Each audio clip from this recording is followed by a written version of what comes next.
Welcome to Risk Roundup. When security risks from cyberspace merge and converge with geospace and space, building resilience has never been more important for individuals and entities across nations, its government, industries, organizations, and academia than it is now for a digital global age. As we see today, the heightened risk and fragility from cyberspace is threatening to reverse major development gains across cyberspace, geospace, and space.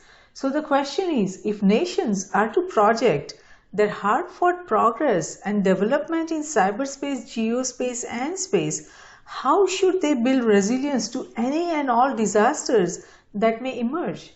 Now, to begin with, we need to understand that risk, resilience, and security, they walk hand in hand. And nations will thrive where all its components know how to build resilience. The ability of a nation to be resilient depends upon all of its components' ability to anticipate, absorb, adopt, and rapidly recover from any potentially disruptive event in cyberspace, geospace, and space. Therefore, understanding security risk from cyberspace, geospace, and space is fundamental to building nations' resilience and security. To discuss building resilience further, I am delighted to welcome retired Colonel Jeffrey Gaynor to Risk Roundup. Colonel Jeffrey's national security experience ranges from foxholes to the White House. He is a national thought leader, advocate, and consultant for the application of operationally proven and objectively measurable resilience-based infrastructure, business and community preparedness policies, and application of the nationally comprehensive, compatible, and proven mindsets, metrics, methodologies, and technologies across the spectrum of American life. In addition to his current position at American Resilient LLC as founder and CEO, Jeff is also an alumni of George Washington University's Homeland Security Policy Institute. He is a member of the Executive Advisors Committee of the Council of Competitiveness and is the immediate past president and CEO of the FBI's InfraGard National Members Alliance. Welcome, Colonel Jeff. We are so very honored to have you on Risk Roundup. The honor is mine, Jayshree. Thank you for inviting me. Wonderful, Colonel. So let's start discussing the state of resilience as we see across nations, but more specifically in United States. Resilience, the ability to overcome challenges from cyberspace, geospace, and space is fundamental to develop security protection mechanism for nations. So how would you describe the state of resilience across nations today, especially in United States? Well, I would say that we started resilience in the United States, or at least it was brought to the fore of preparedness, national critical infrastructure, community and national preparedness in 2006. I would like to tell you that it has been operationalized, but what we found is that there's a lot of talk about resilience, but the application of its mindsets, metrics, methodologies, and technologies, as you so eloquently put it, is not where it needs to be. That problem is made worse by America's reliance on cyberspace. I think one would be able to argue quite successfully that America is perhaps the most cyber reliant country on the planet.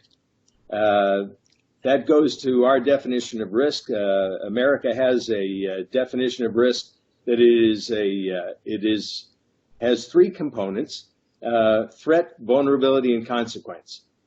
I would argue that reliance has to be called out and made a part of those three categories, or those three components of risk, because of our reliance on cyberspace. Quite frankly, our adaptation of highly invasive technologies has outpaced our ability to secure them.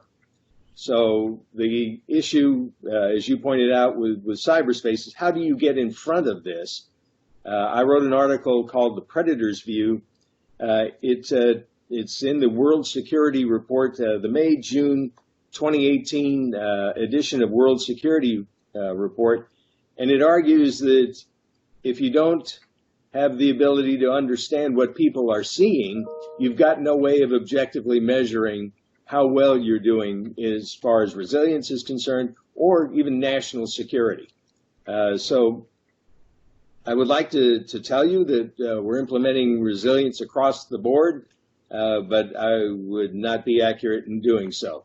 We've got a long way to go, and it starts from the bottom. It starts from communities.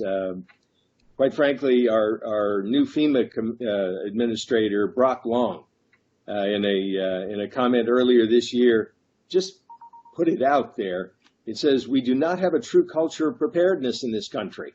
It says we need a new culture of preparedness, and that the key to resiliency is held at the local level of government. It's going to take a whole community effort on the pre-disaster side.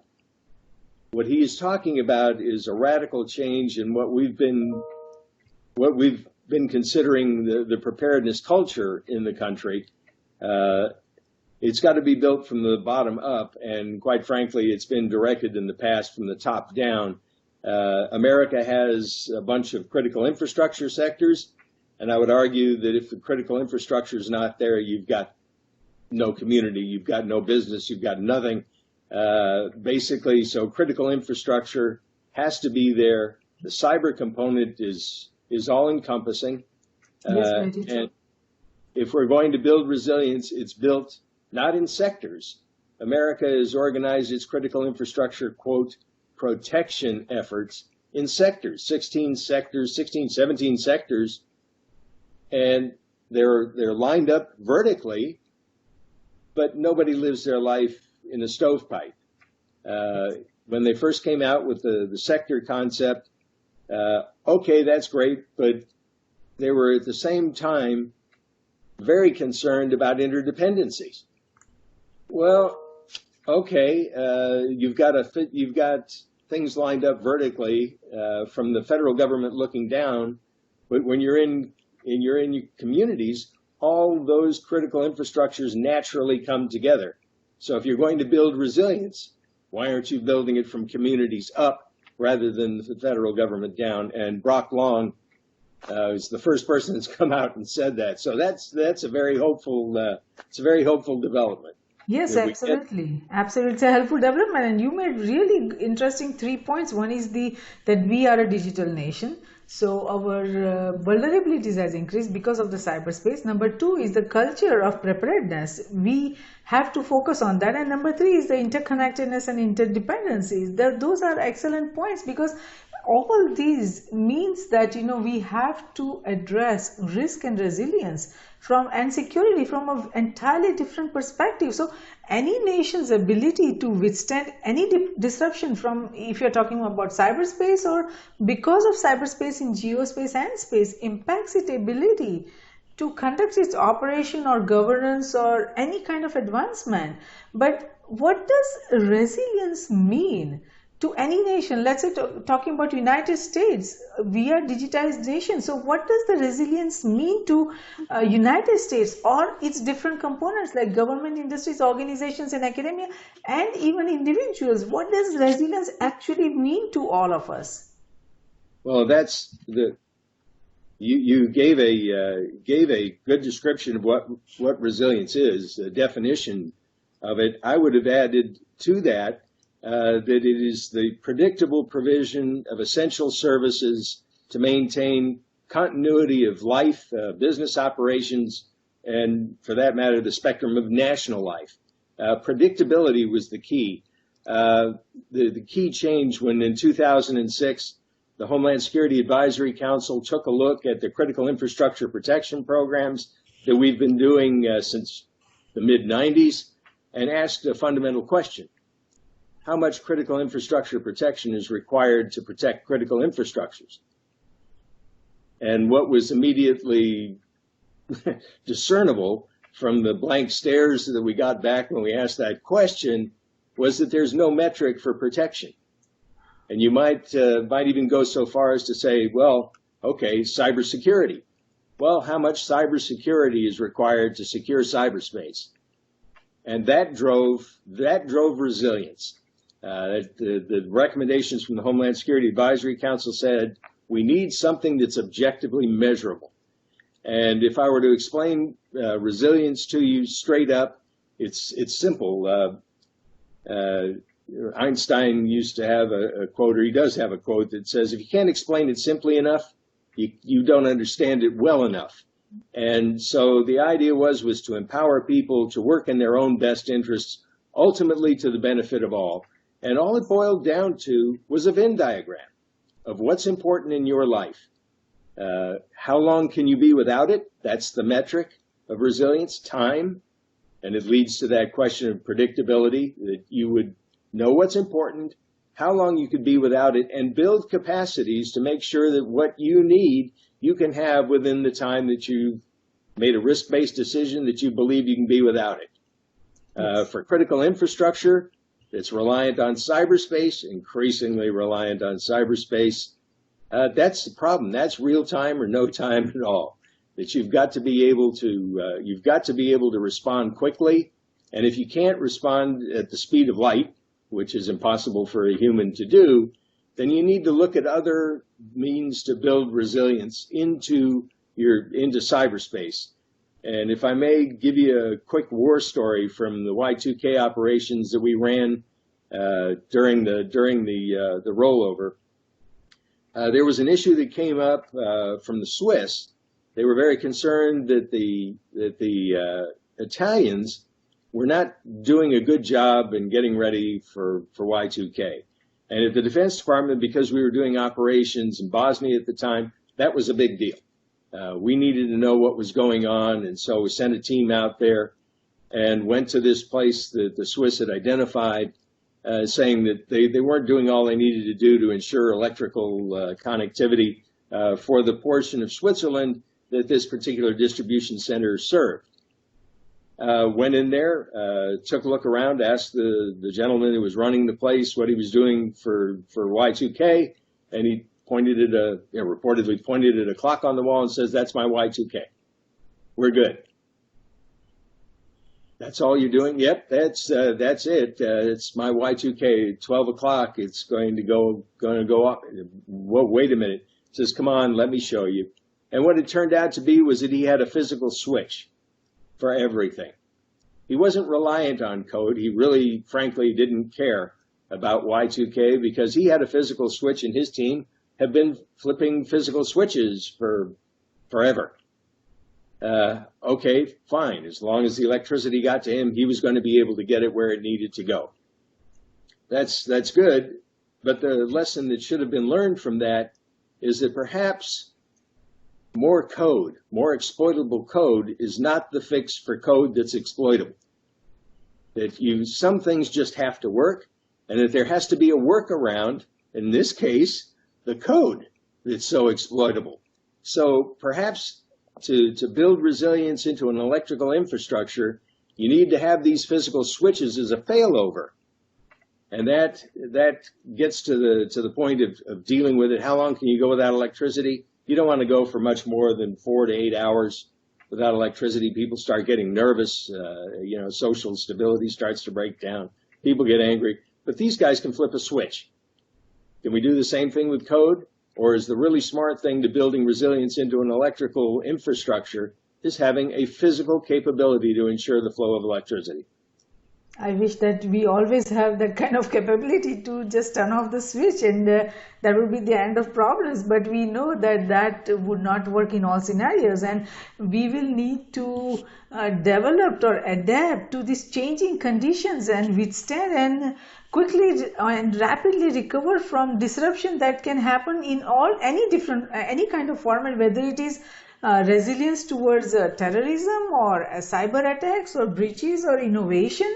We will have, as a nation, we'll have to prepare and we'll have to have a shared responsibility of all the components to be resilient and be prepared for any kind of disaster that is man-made or natural. And while managing or minimizing risk is an important part of the resilient equation, all the decision makers, and GR decision makers, that means nations, is government, industries, organizations, and academia, we have to start thinking about all these rapid advances in technology that is happening in the context of the progress and development, to consider what are the trade-offs between resilience and risk to innovation and growth? And because it's not just what we are talking about, information breaches or some kind of terrorist attack or electronic warfare attack.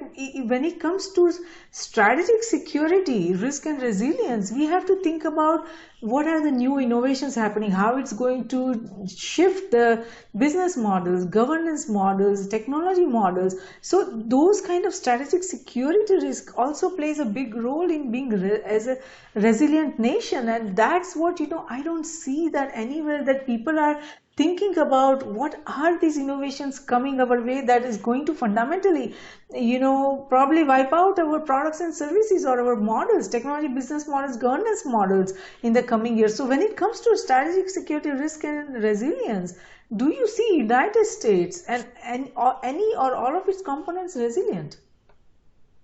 Do I see it coming? Quite frankly, it's got to happen, or we're going to learn the hard way again. That was the idea behind the Predator's view. We've basically made ourselves so reliant on cyberspace that it's become a great equalizer, if you will, a single point of national failure that a number of countries are very successfully exploiting. We've got an opportunity to change the culture that you're talking about, and I think that's part of the problem, is that we don't have a resilience culture. We have a protection culture that has been homogenized into resilience. The term protection and resilience has been homogenized. Everybody likes a new term. In Washington, we used to call them buzzwords. That's really swell. Yeah, we're into resilience, but we're not applying the mindsets, the metrics, the methodologies, and technologies to actually build resilience. A lot of people are doing a lot of talking about it, and that's good as far as it goes, but like I used to say, rhetoric isn't results. Activity is not accomplishment. We held 52 meetings, and therefore we've done what? You've held 52 meetings. That's activity. But starting, there's an initiative underway that may be up to $1.5 trillion in investment in critical infrastructure as the foundation of a secure country. Why not start with the nation's nervous system, right, and start building those resilient capacities in there, even if it includes physical switches to move electricity. When you do that, from the Predator's view, you're complicating the targeting that they're doing. And one of the things about attackers in general is that their mission in life is to cause consequence. If you can tamp down the consequence, it's no longer a viable target.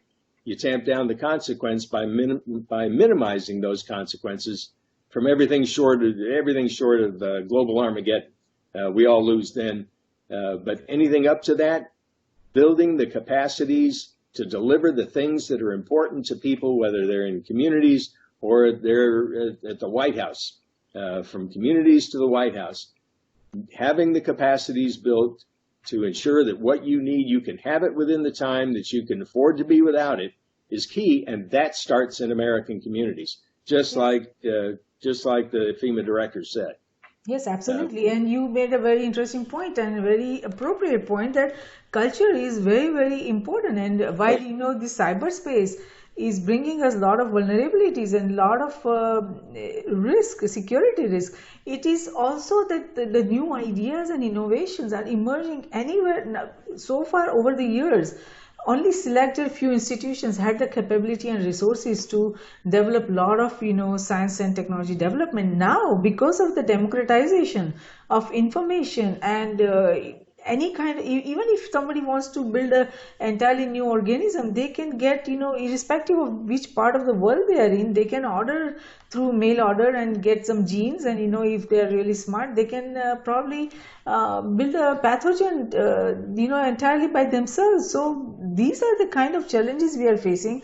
New machine learning innovations, new blockchain innovations, and new systems are being developed everywhere across nations. So the challenges, the innovation challenges, are also threats are coming to all nations, and we have to be prepared from that perspective too. And one of the key functions of nations and its decision makers has always been to balance risk against progress and advancement and evaluate its impact on national security. So when you see all this changing reality of the security risk emerging from the cyberspace, geospace, and space, all different kinds of ideas and innovations, all new developments happening in science and technology, how do you see the current role and responsibilities of decision makers changing, in across nations, irrespective of whether it's a government or industries?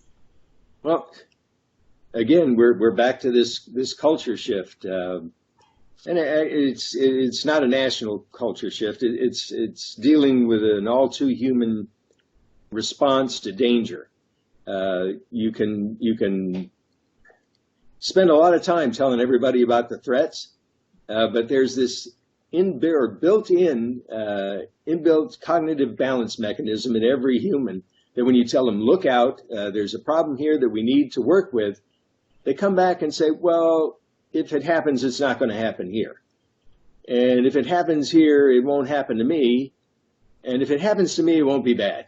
So somebody's going to fix it. But the way to deal with that is to give people the ability, the tools, the knowledge that they can use to take care of themselves first and foremost. Take a look at your family life. What's important to you? How do you live your daily life? And if you lost it, if you lost something important to you, what are the options available so that you can continue your life, that your family safety, security, quality of life, and future are maintained? And we don't have that culture yet. We've still got the culture as if it's going to happen, it won't happen to me.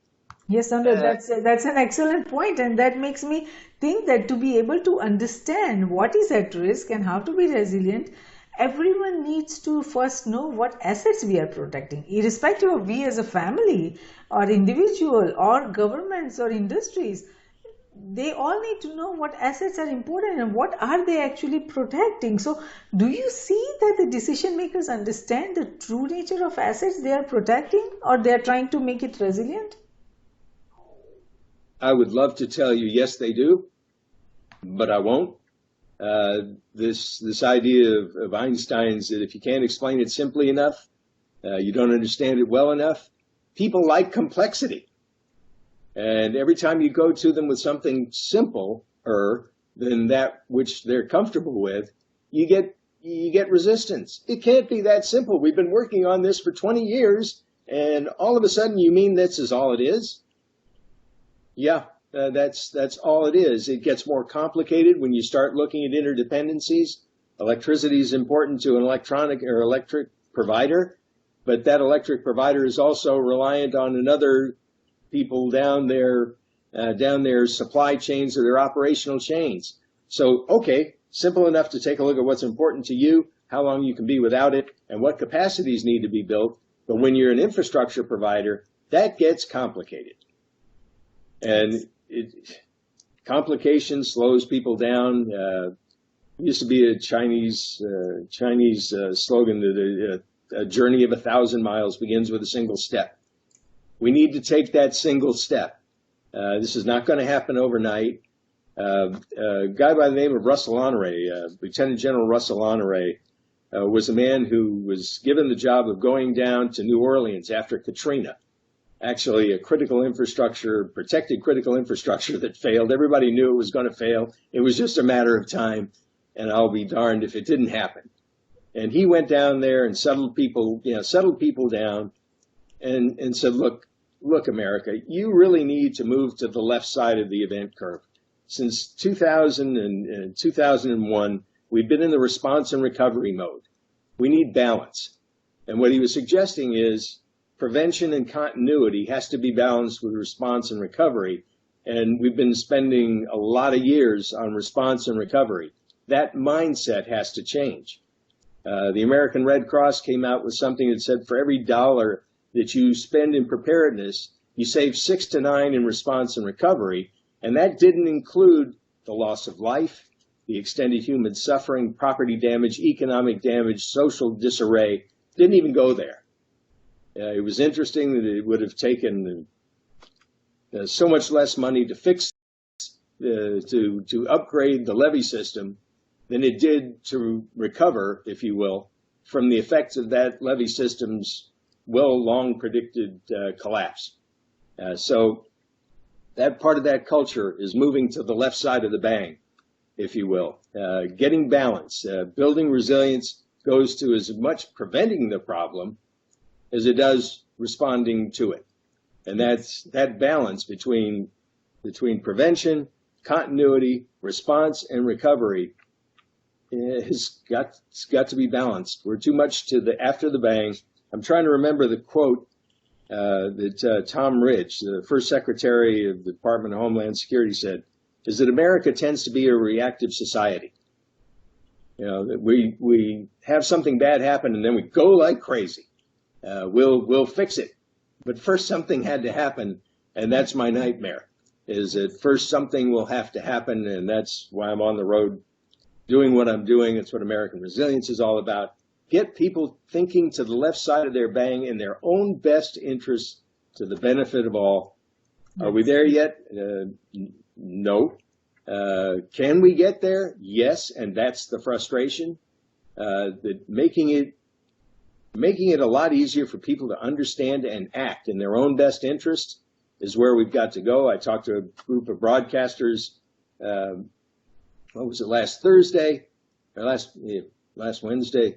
In any event, their reach into American homes, I think, is a tool that we haven't used well. There's not a lot of preparedness, if you will, public service announcements being made. There's not a lot of education on that. There's a lot of them that show up when things are bad, or things bad are about to happen to you, but not before. There's not public service announcements saying, hey, here's what you've got to do in advance, other than those people saying have 3 days of water in your basement and all of that. We haven't got the granularity of information on preparedness, continuity that we do on response and recovery. Yes. And that's culture, that's education. Bless you. That's education. And we're not doing that. Yes, very true. And you made an excellent point that we have a reactive culture. If something happens, we'll try to go quickly and fix the problem and try to come up with solutions. But we don't have a habit of doing it proactively. And now, regardless of how the decision makers across NGO, that means nations, government, industries, organizations, academia, however they structure themselves around, either cybersecurity or geosecurity or space security risk, how do they set expectations for these interconnected and interdependent security risk management needs that we have and the resilience need that we have? Because you made an excellent point, earlier that there is an interdependency, and we as a nation, any nation, irrespective of whether it's United States or any other nation, each nation needs to understand their interconnectedness and interdependency. So how do decision makers set expectations about their, interconnected, interdependent resilience needs?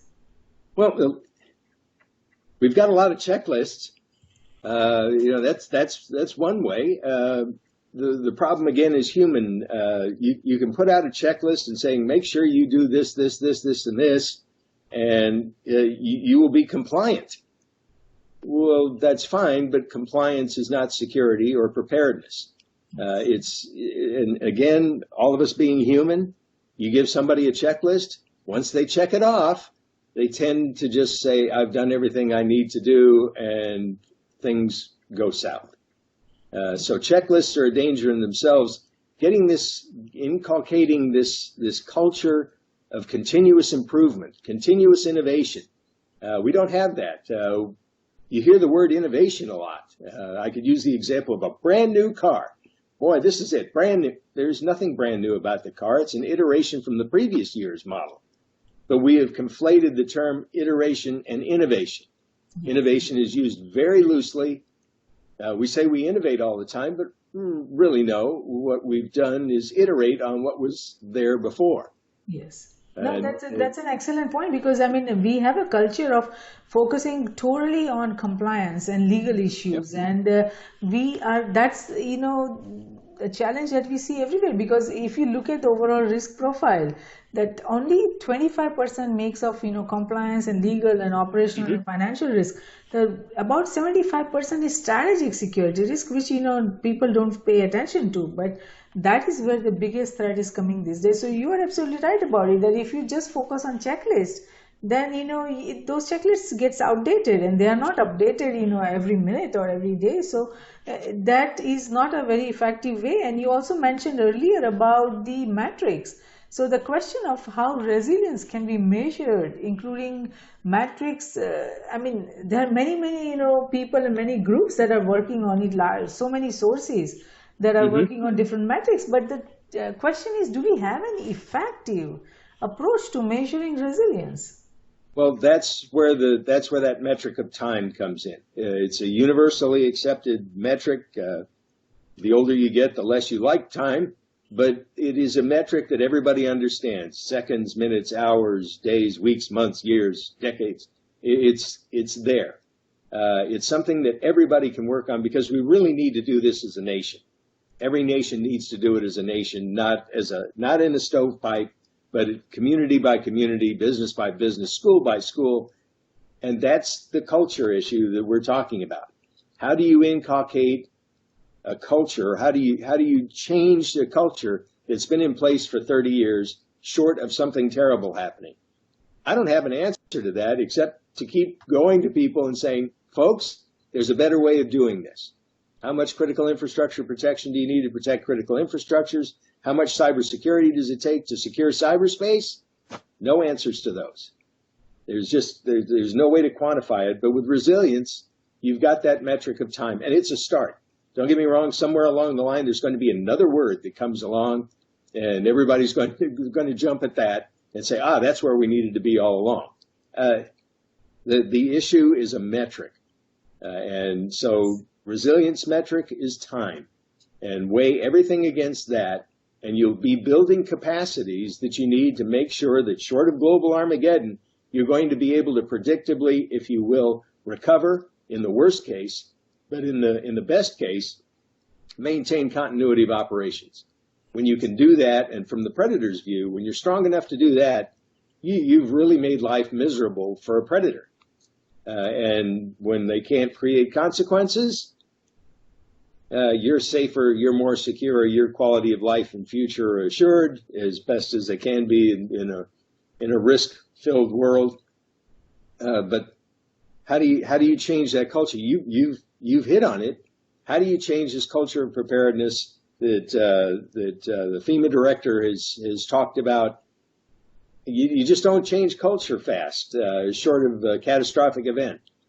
Yes, and we don't need a catastrophic event. You are absolutely right. It's very hard. So what steps should we take to cultivate a culture of risk-aware and risk-adjusted decision making, and to be conscious about all the risks that are emerging, and to develop the right processes for resilience? So what steps needs to be taken?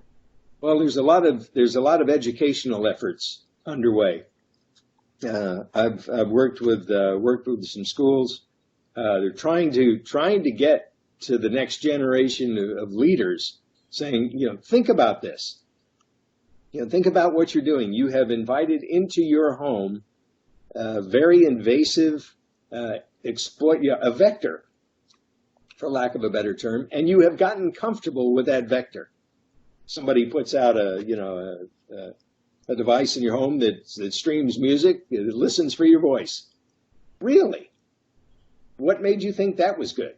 Are we just too comfortable with information? Do we not value information on an individual level? John Kerry, back in August of 2015, I think he was on CBS Evening News, he said, I have no doubt that the Chinese and Russians are reading my email. Oh, well, really? Is that apparent lack of valuing information, has it trickled down to the generation that succeeds ours? Are they comfortable that information doesn't matter? When you go on Facebook and they send it off to third-party people, and the third-party people send it off to other third-party people, and they tell you, well, you authorized us to do that. and nobody gets angry about it?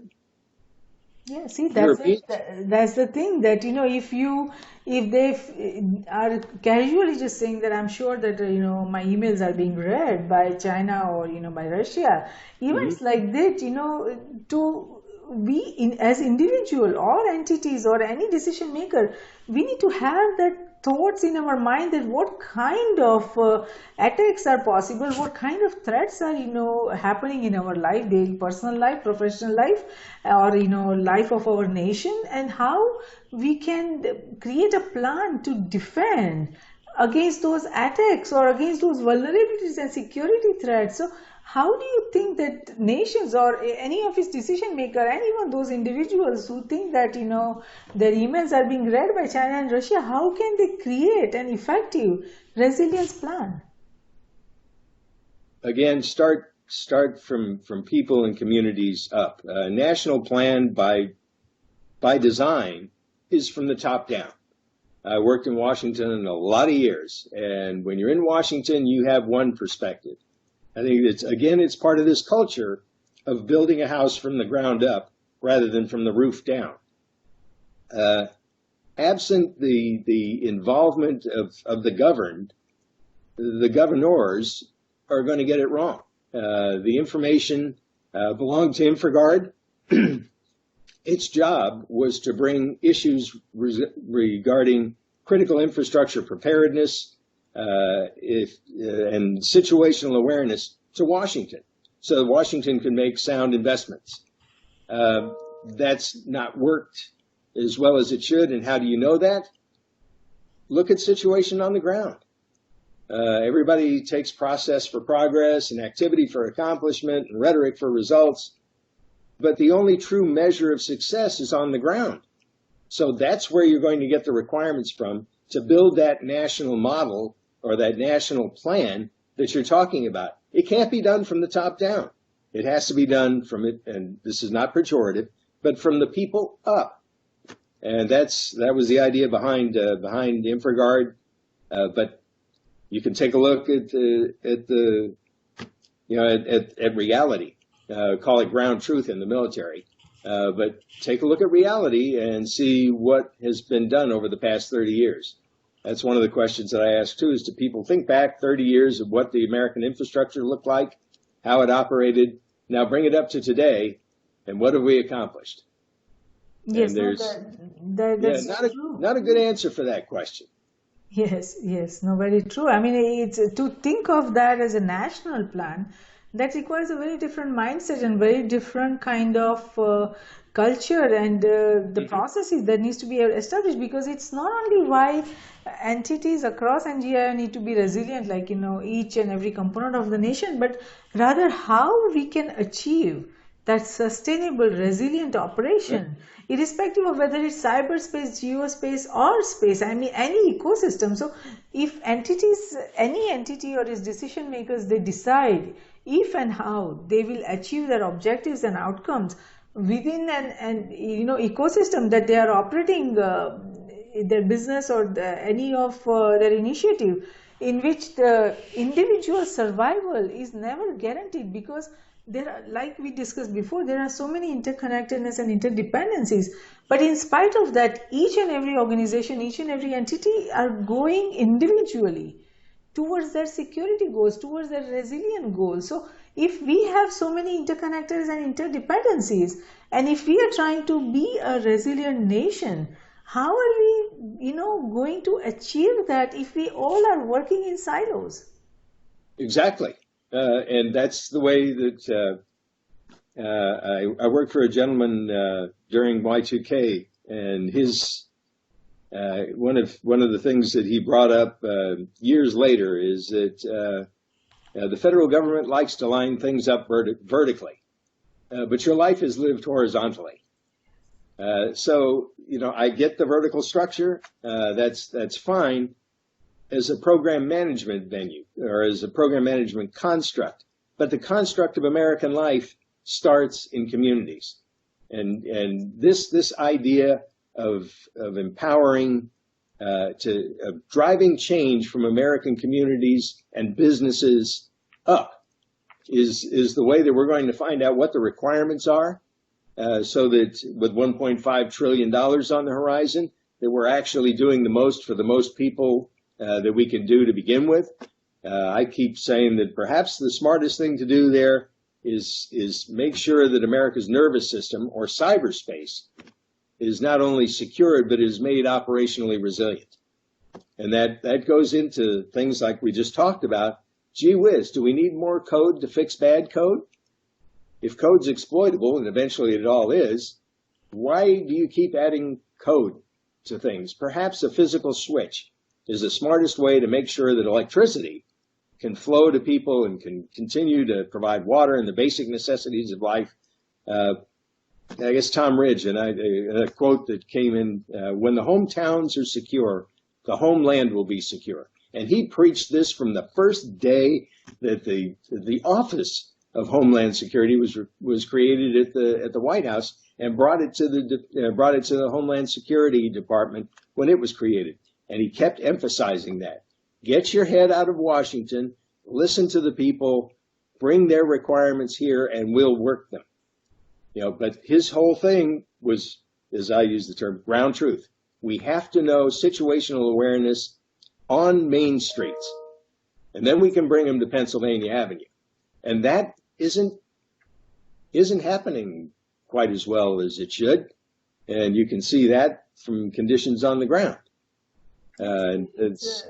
It's very complex, because that whole it is the very nature of involving everyone, listening to everyone, is a very complex task, and the biggest challenge in making critical infrastructure, irrespective of whether it's cyberspace, geospace, or space, resilient, is to manage these kind of complexities, these kind of interconnectedness and interdependencies, by proactively addressing all those challenges and adopting effective resilience techniques and resolving problems through cooperation. That is where the biggest challenge is, because resolving problems through the broad national collaboration of each component of a nation, that means government, industries, organizations, academia, and even the communities, and even individuals, this is like a daunting task. So how would we as United States or any nation can achieve something like that? Again, we've got an education problem. We'll call it a challenge. It's the nice word for a problem, I guess. We've got an education problem, but more fundamentally, we've got a culture problem that can be fixed with education, but it's taking time, and time is precious. And I don't want to put too fine a point on it, but with the problems from cyberspace, the situation gets worse by the millisecond. People don't move that fast, but we've got to get started.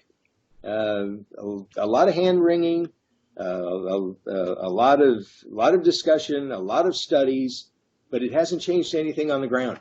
So go to the ground, go to communities and work this as a national priority. What's important in your community? What do you have to have? How long can you be without it? Let's get all of those basic infrastructure performance requirements brought up to Washington. Let the folks in Washington triage. That's kind of a medical term. But basically, take a look at all these requirements, find those that do the most for the most people first, fund those, fix them. My point is eliminate all community single points of failure. And they're out there. If you're looking through the predator's view, they're looking for single points of failure. I would argue that perhaps the cyberspace has become a national single point of failure. Anybody with a mouse now can play with us. And at the same time, we're continuing to integrate more and more automated systems in. People are using mobile devices to check on the quality of your water. Oh, wow. We're going the wrong direction. We had a question come up the other day. Let's do a tabletop exercise for preparedness officials in communities throughout the country. We need to build a scenario, a list of scenario events that will test what it is that we need to do and get better at. And we came up basically in an agreement that there would be only one scenario event, the loss of information. Now what are you going to do? And who else decided, well, heck, that kicks the living daylights out of that drill. But the point was, you've got a problem right there. It not only back in the early 90s, we worked an information assurance program. We actually built an information assurance program because the question came up and says, if you have no availability, what's security? And if you've got availability, but there's no integrity of the information or data, that it isn't what you put in, it was changed, what's security? So building assurance, if you will, critical infrastructure assurance, cyber assurance, if we want to, sorry for coining a potential new phrase, but yeah, having assurance, both the availability, integrity, and security of the information, making sure that that's built in to begin with, because again, if you can't access the information, what good is it? And it goes to this culture problem that we've been talking about. There's a lot of people out there that are reliant on cyberspace for everything that they know and do. And when you talk to preparedness officials and ask them about cyberspace and what it means to them and what happens if you lose it, well, somebody else is going to take care of that. But what happens when the information's gone? Well, somebody else is going to take care of that. Well, no. What do you do when it's gone? You want to build resilience into the preparedness community? What do you do when you lose information, when you lose situational awareness, when you lose connectivity with the hospital? What do you do? It's very true. What do you do? And so that to understand what do you do, I mean, decision makers need to start asking questions. So what are these questions that these decision makers, irrespective of whether it's United States or any other, country, that they should be asking, whether it's FEMA or whether it's any business, or it's any critical infrastructure, what kind of questions the decision makers should be asking today? And that goes right back to that Venn diagram. Perhaps it's too simple, but ask everybody, what's important to you? What's important in your life at the family level, at the business level, at the community level? How long can you be without it? And what capacities do we have to build to make sure that you can have what you determined to be important within the time that you can be without it? And you build that from the ground up. That's resilience. It's as simple as we can make it. But if you make it too complicated, and I think it's gotten really complicated right now, people won't do it. They'll look at the complexity of it and just say, this is bigger than me. It isn't. It's about you. It's about your safety, your security, your quality of life, your future, and you have to play in that. Don't let somebody dictate those components of your life. What's important to you? You're a business leader. What's important to your business? How long can you be without it? And what capacities have to be built in your supply chain or whatever to make sure that you can maintain continuity of operations? Sometimes you'll find that it's the guy on the loading dock that knows more about what's going on than the guys in the C-suite. He sees the product coming across, and all of a sudden, the single point of failure is that guy on the loading dock. Well, train somebody to do his job too. Have a failover. And that's the issue, with critical infrastructure that's reliant on cyberspace. What's the failover for critical infrastructure that's reliant on cyberspace when cyberspace goes away? Yes, very true. There is also a lot of concern, and I see the reason behind that concern is that the focus towards resilience is so much on technology. Now, the approach should not only cover just technology infrastructure, but we also have to address people, processes, and communication. Do you think that that's a valid concern that, we are focused too much on technology? Well, yeah, absolutely. Absolutely. It's about people and their reliance on technology. It may sound a little coarse, but we've got people living between their thumbs rather than their ears. Their life seems to have been reduced to what they can do with a device. And so technology is everything. But the thing that really matters is your life. And we've become reliant on something we don't control.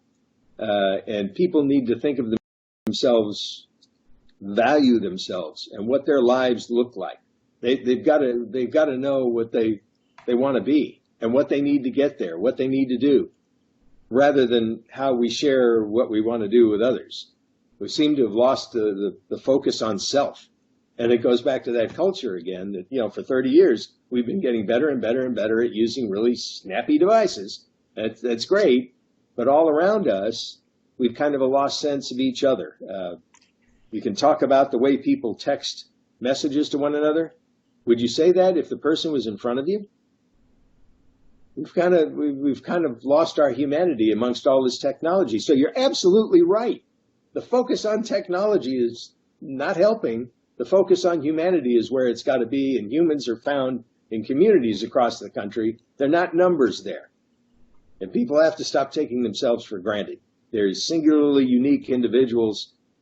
They may want to share their lives with everybody and his brother, but that doesn't make them less than a singularly unique individual.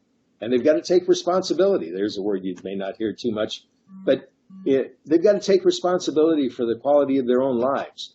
Take a look around you. What's important? How long can you be without it? And what do you need to do, or what capacity do you need to create to make sure that what's important to you is available to you within the time that you can be without it? It's resilience. It allows people to work in their own best interests, ultimately to the benefit of all, if everybody would pick up that culture. Yes, very true, very true. Now, your life has been entirely focused on resilience. You have done so much work in the resilience sector. So what are the different variables you have always considered when you evaluate macro level dimensions of risk and resilience at different levels, like whether you are working for FEMA or whether you are working for White House, so to consider like at a local level or a national level, what are the different variables you have considered that when you are evaluating the macro level dimensions of risk and resilience, irrespective of whether it's cyberspace, geospace, or space? That's a really great question. And if I had to answer it, had to give you a 50,000 foot view of it. It's the way people perceive reality. The reality in San Francisco is different than the reality in Dallas. From neighborhood to neighborhood, reality is different. They're unique places, and to try and put a cookie cutter over it won't work. People need to be appreciated for who they are. Anytime you try and box somebody, you get resistance. But the problem that you've laid out is, okay, reality looks like this on Main Street in America. How does it look at a state capital? How does it look at the nation's capital? And syncing up those pictures, getting through if you will, the perception filters of people operating at multiple levels of government, wherever they are on the planet. That's the trick. We've got to sync up the picture. We talk a lot in the military about situational awareness. That situational awareness that the person on the ground sees has to be as clear there as it is in, for example, Washington, D.C. And it's not. It's filtered. And as it goes up, it gets more and more complicated, and there's people with a lot of, I don't want to go here. There's a lot of people with monetary, if you will, involvement in the status quo. Ronald Reagan used to say the status quo, is Latin for the mess we're in. There's the ability to bring change is tough. There are people satisfied with the way things are in cyberspace right now. How do you fix that other than bringing up very clearly what's happening? People say they sympathize with you, they understand, they don't, because nothing's changing. People say we've got this invention that's going to secure your networks. Really? Read the newspapers. I'm just north of Atlanta. There was an attack on I think it was the last day of March, a ransomware attack. Six servers in Atlanta were affected by the ransomware, and that's not a good thing. But public officials went crazy. Look out! Anybody who's ever done any business with business in Atlanta is now subject to this stuff, and Look out that people may have to write parking tickets by hand. You want to call your bank and let them know. Well, the people who launched that attack are watching. So here's the guy on the street. Okay, we had a ransomware attack, and the community's looking at it, but the community is saying, "Oh my God, there's this perception filtering or perception." How you handle reality depends on your scope, level, and point of view, so to speak. But all of those different scopes, levels, and point of view makes it tough to have a clear picture of what's really going on and what can be done to fix it. There's a lot of simple solutions out there, but it's hard to get them through. Yes. Even resilience. When it first started, people were talking, this is just another buzzword. It's a concept. Well, the blowback to that was, it's a concept. Concepts really don't have metrics. They're just ideas. I would offer that critical infrastructure protection is a concept, and that resilience is an objectively measurable condition. Well, yeah, but we have our organizational equities. What? What has that got to do with anything? It's tough. This is really hard. But again, you have to start with it. You have to start building the house from the foundation. Absolutely. And then, absolutely. but these people tell you, in 2011, the Homeland Security Advisory Council recommended that we conduct an American resilience assessment. And don't let American bother you. Be a Canadian resilience assessment, Mexican resilience assessment. It doesn't matter. But start in America's main streets to Washington. What's important? How long can you be without it? And what capacities need to be built? With $1.5 trillion investment on the discussion table, at least, that would have been a good thing to do back in 2011, to inform people in Washington exactly what the heck needs to be done. Yes. Didn't do it, but somewhere along the line, we'll be doing something like this. My prayer is that we do it before something terrible, otherwise avoidable, but terrible things happen. You can see it coming. It's there. Somebody's looking to be the great equalizer.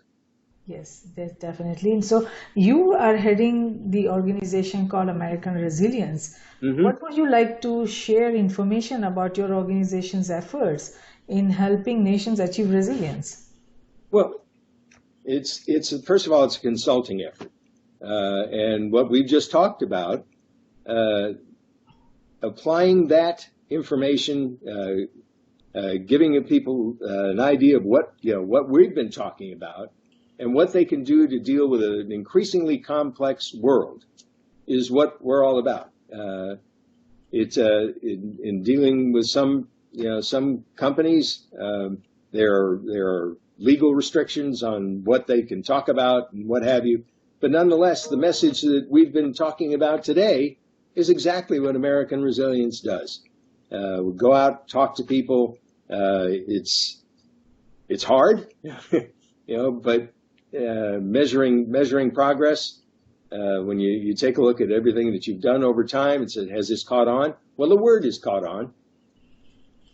But have the mindsets, metrics, methodologies, and technologies caught on? Nope. That leads us back to the culture issue that we're talking about, the checklists that come out and say, hey, we've done everything the government's asked us to do.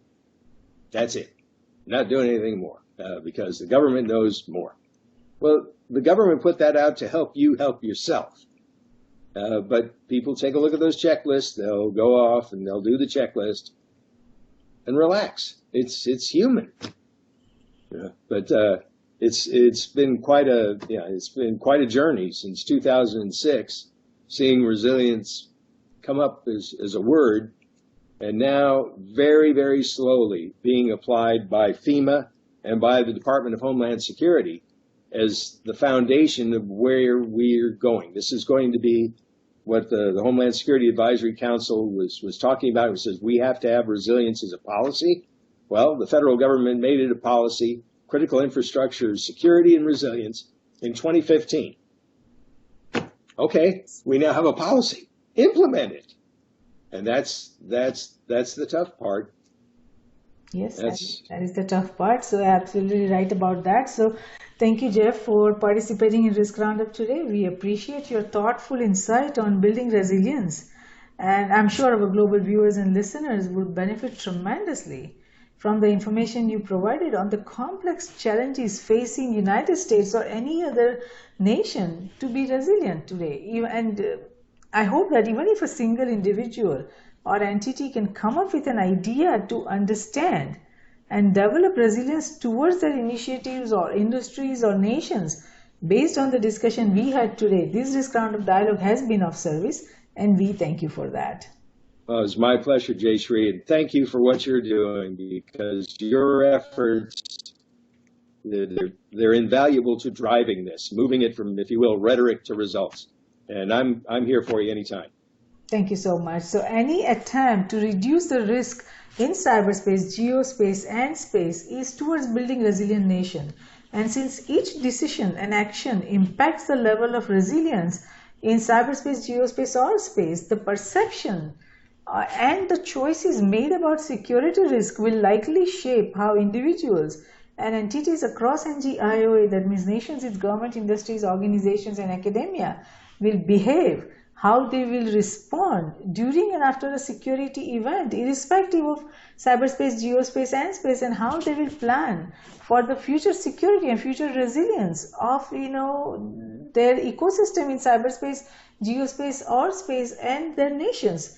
Risk Roundup, a global initiative launched by Risk Group, is a security risk reporting for risk emerging from existing and emerging technologies, technology convergence and transformation happening across cyberspace, geospace, and space. We at Risk Group believe that risk management, security, and peace, they walk together hand in hand. Though security is related to management of threats and peace to the management of conflict, risk management is related to management of security vulnerabilities as well as management of conflict. It is not possible to conceive any one of the three without the existence of the other two. All three concepts feed into each other. We believe that the security we build for ourselves is precarious and uncertain until it is secure for everyone across nations. Tradition becomes our security, so if we build a culture of managing risk effectively, it will lead us to security, and security will lead us to peace. Let's manage the existing and emerging risks together. For more information on the Risk Roundups, to watch the Risk Roundup webcast or hear the Risk Roundup podcast, please go to riskgroupllc.com and do not forget to subscribe and share. Until next time, I'm Jayshree, host of Risk Roundup, signing off. See you next time. Thank you.